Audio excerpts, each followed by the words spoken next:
Hi, Sam and John. This is Rory. Can you hear me? Unfortunately, yes. Thank you, John. You're welcome, Rory. We can hear you fine.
Good evening and welcome to tonight's public hearing.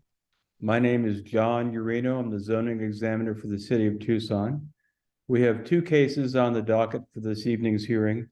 First is case TP ENT 0623-00026, Center East Center RX1 to C1. Mr. Paz, are you presenting the staff report? I am. Please go ahead, sir. Thank you. This is a request by Jackson Cassidy, Rory Juneman, Robin Large of Lazarus and Sylvan on behalf of the property owner, Center East Center LLC, to rezone a 1.06 acre parcel from RX1 to C1 commercial for the purpose of office space. The proposal includes conversion of the existing City Ward 2 office, parking improvements, landscaping, and fencing. The subject site is located at 7575 East Speedway, east of Pantano Wash and north of Speedway Boulevard. The neighborhood meeting was held on May 5th at 6 p.m. The rezoning is requested because Center East Center LLC has entered into a land exchange agreement with the city of Tucson. This property has been occupied by Ward 2 and the city admin office, which was exempt from local zoning regulations. When Center East Center acquires the property as a private owner, the exemption will no longer apply. This request is aligned with Plan Tucson and the Pantano East Area Plan Policy. Along with the proposed improvements, the building will retain its current building height and site characteristics. Additionally, C1 allows for low-intensity commercial and other uses compatible with the adjacent residential uses. As of today, there are 8 approvals and 8 protests recorded. Staff supports this rezoning request. Thank you, Mr. Paz. Mr. Newman, would you like to be heard on behalf of the applicant? Yes, Mr. Urino, good evening. For the record, Rory Juneman, 5983 East Grant Road. We represent Dick Lukey and his entity, who probably soon will be the owner of the former Ward 2 building. I've got a few slides, just kind of a brief presentation. Are you okay if I share those slides? Please do.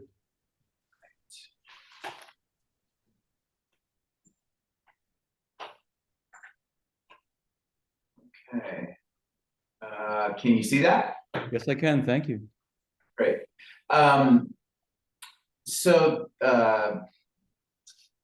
Just to orient you to where the property is, you probably know where the Ward 2 office is. It's about a half a mile east of Speedway and Kolb, right next to Desert Christian, which borders it on its west, and then just south of the Station 16 Tucson Fire Department.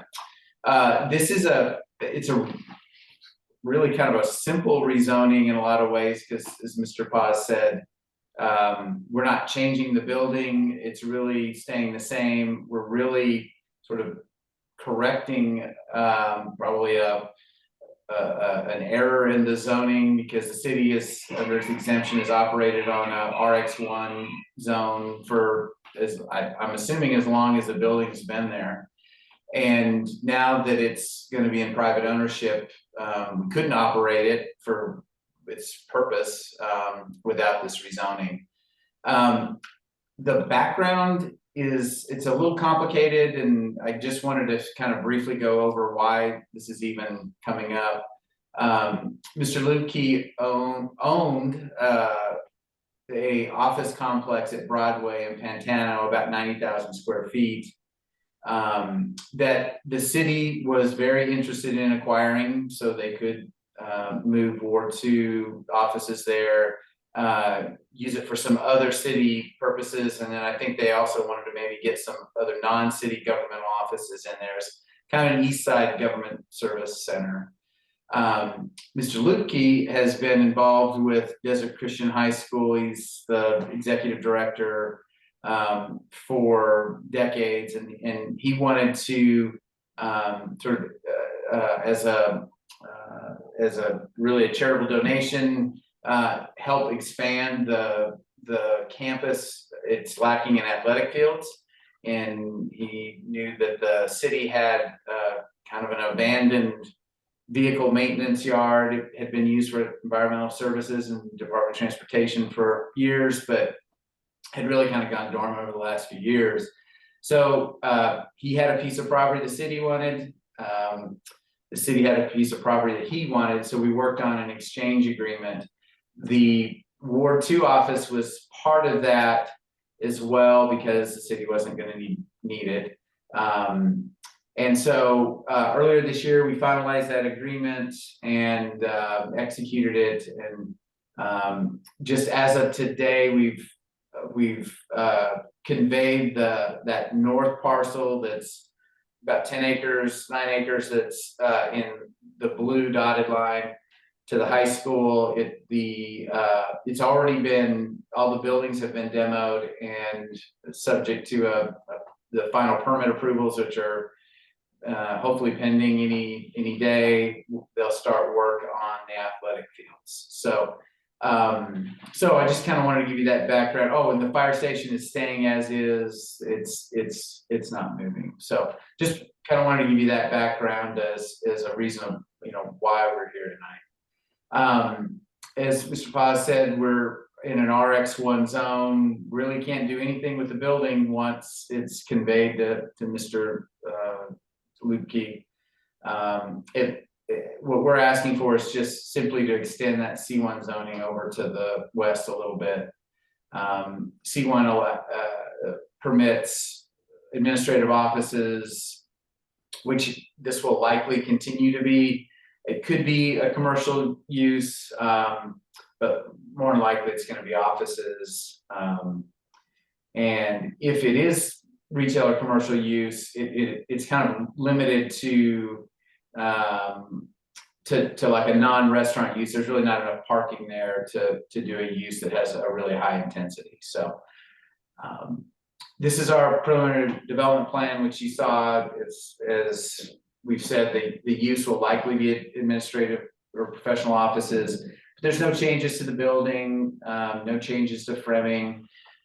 We are, well, the city is maintaining on the western side of our property, the fire department access lane. That's kind of the exit for fire trucks coming from the fire station. They're going to maintain ownership of that 30-foot area, but we're including the rezoning because if we didn't, there would be some sort of unusual setback requirements because it would be a strip of residential. So to cure that, we just included it in the rezoning area. But the fire station, the city will maintain that as their access point. We won't use it. There'll be an emergency access into our parking lot, but that's it. Really, the only changes we're going to be doing are to the parking lot, and that's really because right now the Ward 2 office and the fire station share a large parking area. The city wants to separate those and have the fire station parking be fenced off and secured. So we're going to do some revisions to the parking area.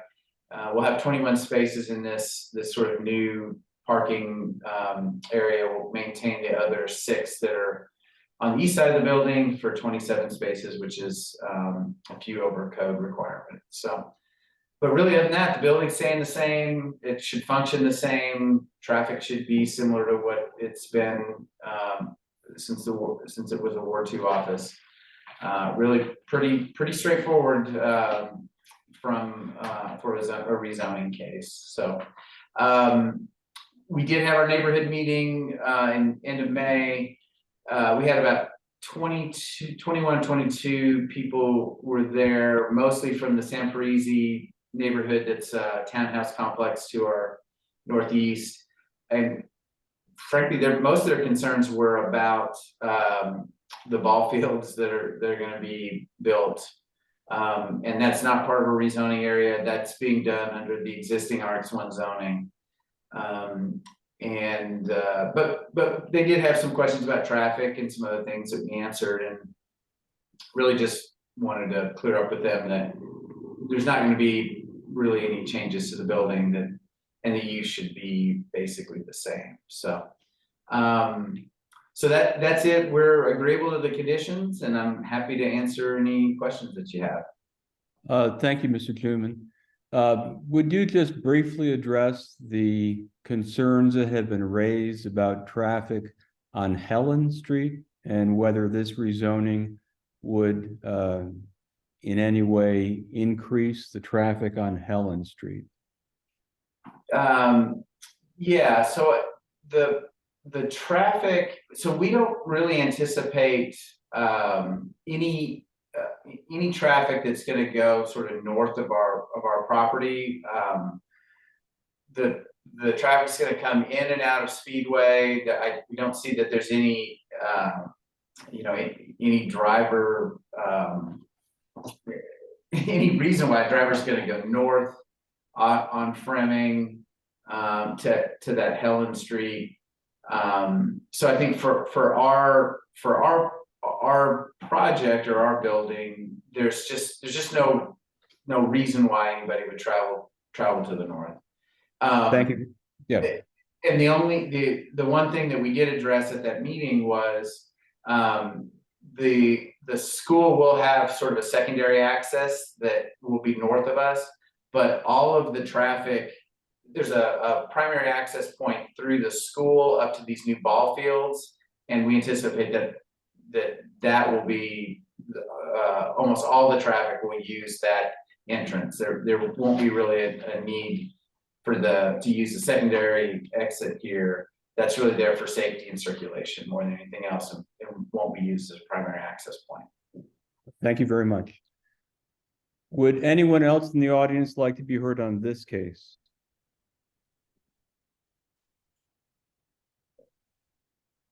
Hearing no one, I'm closing the public hearing on case TP ENT 0623-00026 Center East Center. And thank you very much for your presentation, Mr. Junman.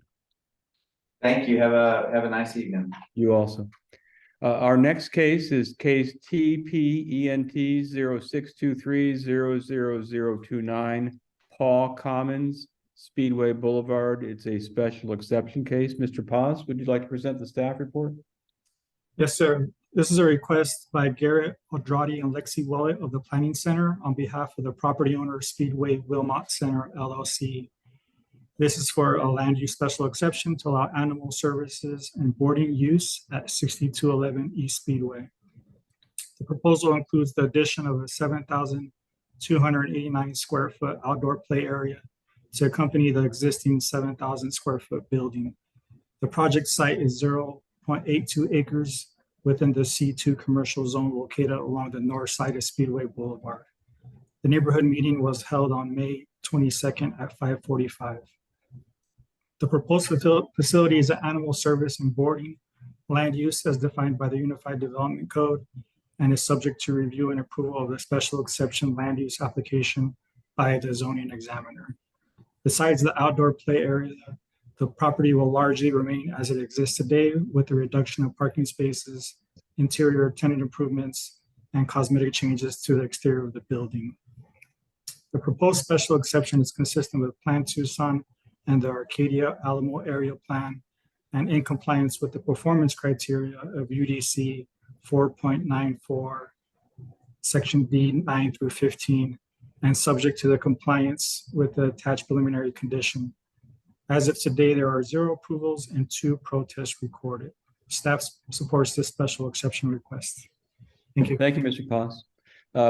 Ms. Willett, are you present? Would you like to be heard? Yeah. Are we unmuted? We are unmuted. Perfect. Good evening, Mr. Ureno. Nice to see you. For the record, Lexi Willett, principal now at the Planning Center, here to present the case. Mr. Paz, thank you very much for your thorough presentation. I really appreciate it. As you know, Mr. Ureno, this is a very straightforward request. It is a property that has historically been commercial for many decades now. And so as part of this process, we are looking to adaptively reuse the building on site. It was formerly used by a plumbing supply store and what have you. And so we're converting the use to be a pet boarding resort or pet resort and boarding facility that offers daycare, grooming, etc. We held a neighborhood meeting, as Mr. Paz mentioned, back in May. And at that time, no one attended the neighborhood meeting. Prior to the meeting, I heard from the restaurant neighboring heard from the architect who represents the neighboring property owner to the east, and he had some questions just in regards to the enclosure around the dog yard, what type of material the fence would be, and whether or not shade would be provided in the space for animals playing. I recognize that we have some concerns that have been raised. One is primarily regards to traffic and interaction with school children who attend the school north on Rook. And I do want to clarify that, and as shown on our preliminary development plan, that sidewalks will be installed on our property's frontage adjacent to the right of way on Rook, as well as Speedway, and landscaping will be provided. So it'll be a significant improvement for pedestrians walking and the street there. And then secondly, there was concerns about odor and noise and barking from animals. And as indicated by the use specific standards and the conditions staff has recommended, the noise will be controlled by way of attendants will be present with animals at all time. And then the pet resort itself uses some odor mitigation techniques in the yard that were described in our application more thoroughly. So there's not much of a concern with the odor and noise, as those are regulated by the conditions of the rezoning. So with that, I'll open it up to any questions you may have. I don't have any at the present time. Thank you very much. Thank you. Would anyone in the audience like to be heard on this case?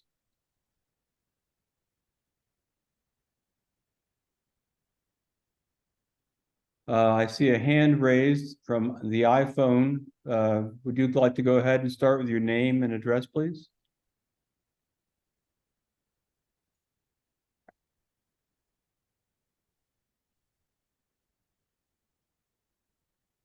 You may be on mute. If you could unmute.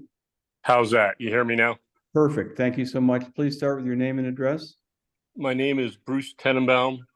My address is 1127 North Rook Street. I own the building at Arizona Pest Control over there across the street. My concern is parking. On the traffic on Rook Street is just terrible, from the car lot on the corner, the garage, and a boat shop that's next to me. And you could hardly pull out of my street, my lot. And I'm concerned with more traffic going down Rook. I don't know if anybody's been on Rook Street in the last couple of years, and the traffic from the school down the street. Okay. Thank you, Mr. Tenenbaum. Would anyone else in the audience like to be heard on this case? Hearing no one, Ms. Willett, would you please address Mr. Tenenbaum's concern on the parking and the traffic in the area? Yeah, absolutely, Mr. Guarino. So to address parking concerns, as part of this process, we are required to provide all of the required parking spaces on our property. So the site will be redesigned to add an additional parking space on the north end of or parking lot on the north end of the property there to facilitate additional parking on site. So those will be utilized by visitors of the pet resort as well as employees. So effectively, we'll be providing the parking for our use entirely on our property. And it should reduce some of the concerns with parking on the street. I do recognize that Rook Avenue, there's several uses on there that have operated for quite some time, and parking has not been provided on site. But as those properties develop, it's anticipated that those the parking concerns on Rook will lessen. So as it relates to our use, we'll be parking and required to park everything required to support our business on our site. Thank you. I'm going to close the public hearing on case TPENT 0623000029. And I want to thank everyone for their participation, and I hope everyone has a safe and lovely evening. Good night. Thank you.